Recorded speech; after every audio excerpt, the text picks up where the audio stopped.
Kobe asked him for tips on his jump shot. Kobe scored 33 points that game against his boyhood idol. Michael scored 36 and won the game too. Please welcome Michael Jordan.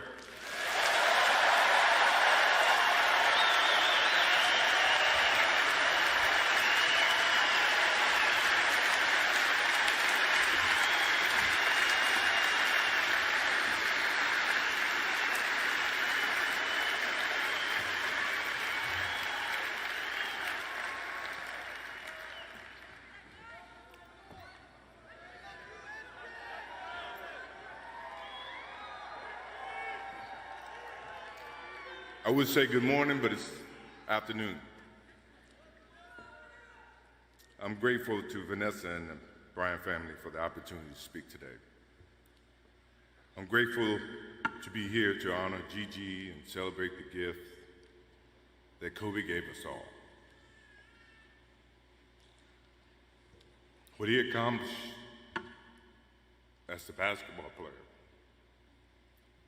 as a businessman, and a storyteller, and as a father.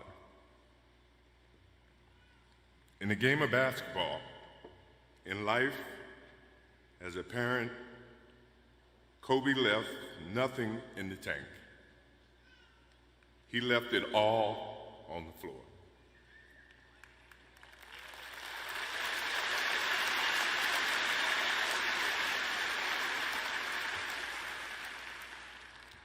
Maybe it surprised people that Kobe and I were very close friends, but we were very close friends.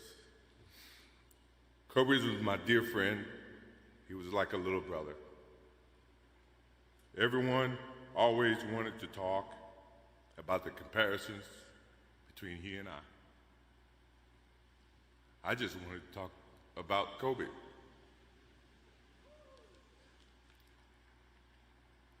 You know, all of us have brothers and sisters, little brothers, little sisters who, for whatever reason, always tend to get in your stuff, your closet, your shoes, everything. It was a nuisance, if I can say that word. But that nuisance turned into love over a period of time, just because the admiration that they had for you as big brothers or big sisters. The questions, the wanting to know every little detail about life that they were about to embark on. He used to call me, text me, 11:30, 2:30, 3 o'clock in the morning, talking about post-up moves, footwork, and sometimes the triangle. At first, it was an aggravation.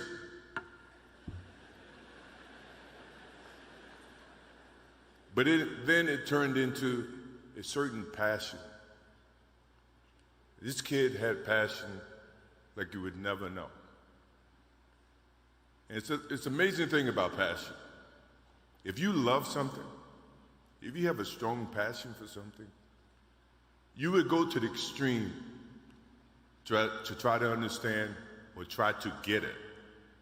Either ice cream, Cokes, hamburgers, whatever you have a love for.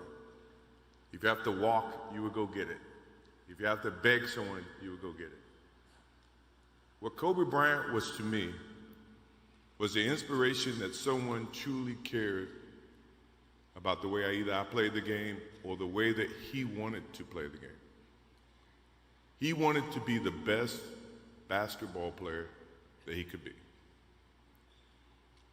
And as I got to know him, I wanted to be the best big brother that I could be.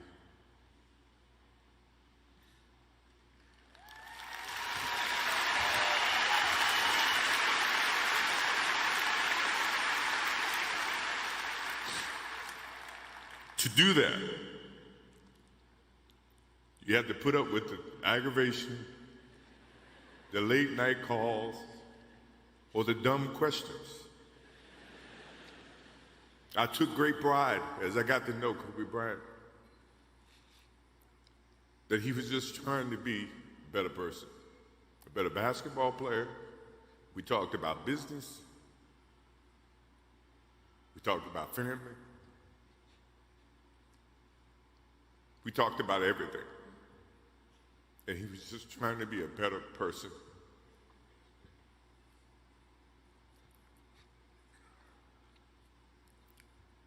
Now he's got me. I'll have to look at another crime meme for the next.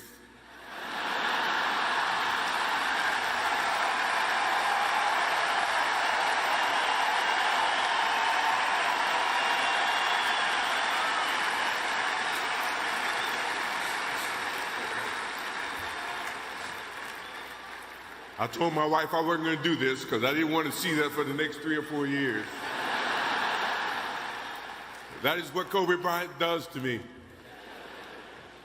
I'm pretty sure Vanessa and his friends all can say the same thing. He knows how to get to you in a way that affects you personally, even though if he's being a pain in the ass. But you ever have a sense of love for him in the way that he can bring out the best in you. And he did that for me. I remember maybe a couple of months ago, he sends me a text. And he's saying, I'm trying to teach my daughter some moves. And I don't know what I was thinking or what I was working on. But what were you thinking about when you were as you were growing up, trying to work on your moves? I said, what age? He says, 12. I said, 12, I was trying to play baseball. He sends me a text back saying, laughing my ass off. And this was at 2 o'clock in the morning. But the thing about him was we could talk about anything that related to basketball, but we can talk about anything that related to life. And we, as we grow up in life, rarely have friends that we can have conversations like that. Well, it's even rare when you can grow up against adversaries and have conversations like that. I went and saw Phil Jackson in 1999 or maybe 2000. I don't know when Phil was here in LA. And I walk in and Kobe's sitting there. And the first thing, I'm in a suit. First thing Kobe said, did you bring your shoes?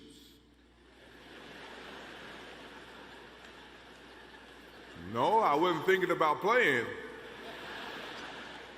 But his attitude to compete and play against someone he felt like he could enhance and improve his game with.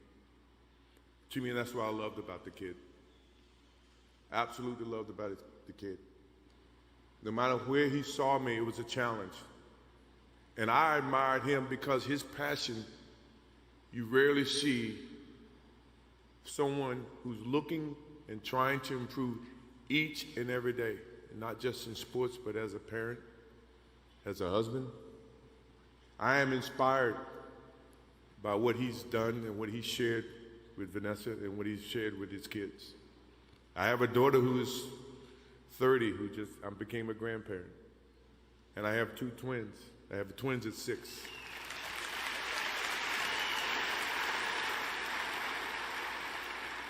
I can't wait to get home to become a girl dad and to hug them and to see the love and the smiles that they bring to us as parents. He taught me that just by looking at this tonight, looking at how he responded and reacted with the people that he actually loved. These are the things that we will continue to learn from Kobe Bryant. To Vanessa, Natalia, Bianca, Capri, my wife and I will keep you close in our hearts and our prayers. We will always be here for you, always. I also want to offer our condolences and support to all the families affected by this enormous tragedy. Kobe gave every last ounce of himself to whatever he was doing.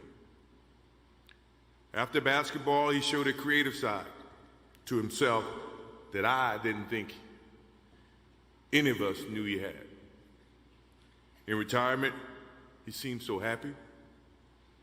He found new passions, and he continued to give back as a coach in his community.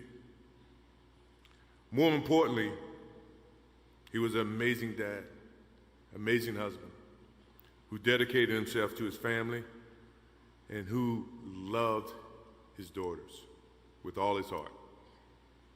Kobe never left anything on the court. And I think that's what he would want for us to do. No one knows how much time we have. That's why we must live in the moment. We must enjoy the moment. We must reach and see and spend as much time as we can with our families and friends and the people that we absolutely love. To live in the moment means to enjoy each and every one that we come in contact with. When Kobe Bryant died, a piece of me died. And as I look in this arena and across the globe, a piece of you died, or else you wouldn't be here. Those are the memories that we have to live with and we learn from. I promise you, from this day forward, I will live with the memories of knowing that I had a little brother that I tried to help in every way I could. Please rest in peace, little brother.